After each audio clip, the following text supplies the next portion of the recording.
Marc Lolivier, bonjour. Bonjour. Bienvenue dans le Buzz Média Orange Figaro. Alors, je rappelle que depuis juin 2002, vous êtes le délégué général de la FEVAN, donc la Fédération de la vente à distance et du e-commerce en France. Et pour évoquer votre actualité, l'actualité chargée des fêtes de fin d'année, je vous propose de découvrir le chiffre du jour, 25 milliards d'euros. Donc c'est le chiffre d'affaires, les ventes générées sur Internet en 2009, selon les données de la FEVAN. Au début d'année, vous avez dit que vous atteindrez sûrement les 30 milliards. Est-ce que l'objectif des 30 milliards a été atteint ou pas? Alors, l'objectif des 30 milliards, non seulement va être atteint en 2010, mais il sera très certainement dépassé. Et on prévoit aujourd'hui plutôt 31,5 milliards d'euros pour cette fin d'année, avec une progression de l'ordre de 25%. Alors, quand on parle de Noël, il y a combien de Français aujourd'hui qui sont des cyberacheteurs effrénés? Alors aujourd'hui, on a un peu plus de 27 millions de Français qui achètent sur Internet, qui sont cyberacheteurs. C'est la moitié de la population française de plus de 11 ans. C'est 4 millions de plus par rapport à l'an dernier. Et c'est l'équivalent de 300 000 Français qui achètent sur Internet par mois, qui se lancent dans l'achat sur Internet. Pour vous donner une idée de la progression. Voilà. Tous les mois, il y a 300 000 Français qui se mettent à l'achat sur Internet et beaucoup, en ce moment, beaucoup de seniors. Voilà. Donc c'est intéressant de voir la fracture générationnelle sur le e-commerce est en train de se résorber. Alors vous parliez en effet d'un cap, vous alliez franchir des 30 milliards. Quels sont un peu les best-of, les produits ou services plébiscités cette année, justement à la période de Noël, qui est un rendez-vous important pour les sites marchands? Alors, la croissance du e-commerce, c'est deux moteurs. D'abord, de plus en plus de Français qui achètent sur Internet et de plus en plus d'entreprises qui ouvrent pignon sur web, qui utilisent le web pour commercialiser leurs produits. Ces produits, alors il y a 4 grandes familles de produits qui ont structuré un petit peu le développement du e-commerce. C'est tout ce qui est voyage, hein, c'est plus de 10 milliards d'euros de chiffre d'affaires, 25% de part de marché, premier marché du e-commerce. On a ensuite les produits high-tech, les vêtements et les produits culturels.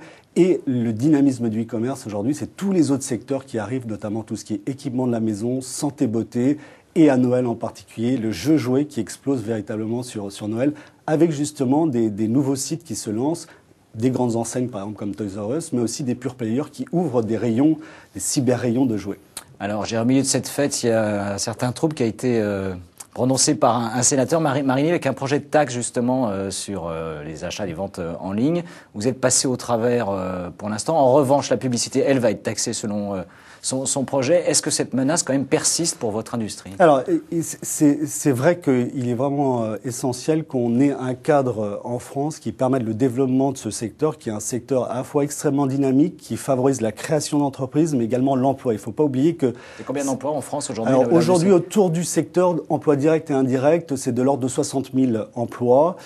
Et surtout, c'est une croissance. Hein. Tous les ans, c'est plus de 10% de croissance. Donc un secteur qui emploie, qui crée des nouveaux métiers, qui emploie beaucoup de jeunes également. Donc je pense qu'il faut vraiment faire attention à préserver un cadre qui permette à la fois sur le plan réglementaire mais également fiscal de développer ces entreprises. Surtout qu'on a la chance en France d'avoir vraiment des champions du e-commerce. On est le seul pays où il y a vraiment des pure players, des sites e-commerce qui aujourd'hui sont dans le top 15. Si vous prenez le top 15 français sur les 15 plus gros sites, vous en avez 13 qui sont français. Donc ça c'est vraiment une chance. Cocorico. Et Cocorico.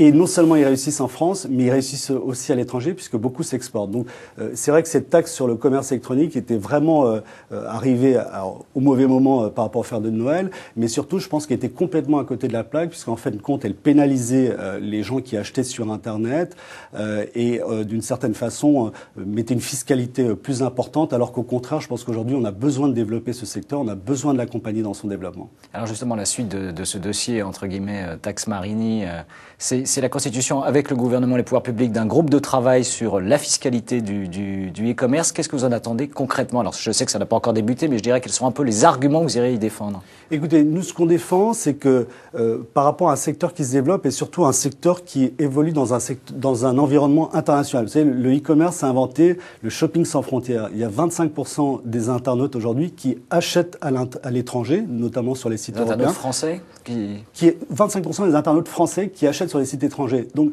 je pense qu'il faut vraiment concevoir la fiscalité du e-commerce et de l'Internet de manière globale et non pas de manière franco-française. parce que sinon c'est le meilleur moyen non seulement d'inciter les entreprises étrangères à s'implanter à l'étranger, mais également de favoriser les délocalisations. Et en fait, nous, ce qu'on dit, c'est qu'il ne faut pas prendre les entreprises françaises en otage. Les problèmes de fiscalité, ils sont importants et on est des gens responsables et on est aussi soucieux du déficit et des finances publiques. Donc je crois qu'il faut qu'il y ait un vrai dialogue avec les professionnels et les pouvoirs publics pour réfléchir ensemble à l'adaptation éventuelle de la fiscalité pour le e-commerce, même si, contrairement à ce qui est dit, les e-commerçants français payent des taxes comme toutes les autres entreprises. Est-ce qu'on a une idée d'un planning déjà avec le gouvernement ou pas du tout? Alors, il y a une attente forte de la part de certains parlementaires pour que ces travaux, nous on a déjà écrit au pouvoir public, aux ministres concernés, pour dire qu'on était à la disposition des pouvoirs publics pour réfléchir ensemble, parce que je pense que c'est dans la concertation et le dialogue qu'on arrivera à trouver les solutions. Eh bien, Marc-Olivier, merci d'être venu donc, dans le Buzz Média. Et donc, rendez-vous pour passer ce cap des 30 milliards sur les dépenses en ligne. Et nous nous retrouvons dès demain avec un nouvel invité. Merci encore et très bonne journée. Joyeux Cyber Noël. Bon Cyber Noël.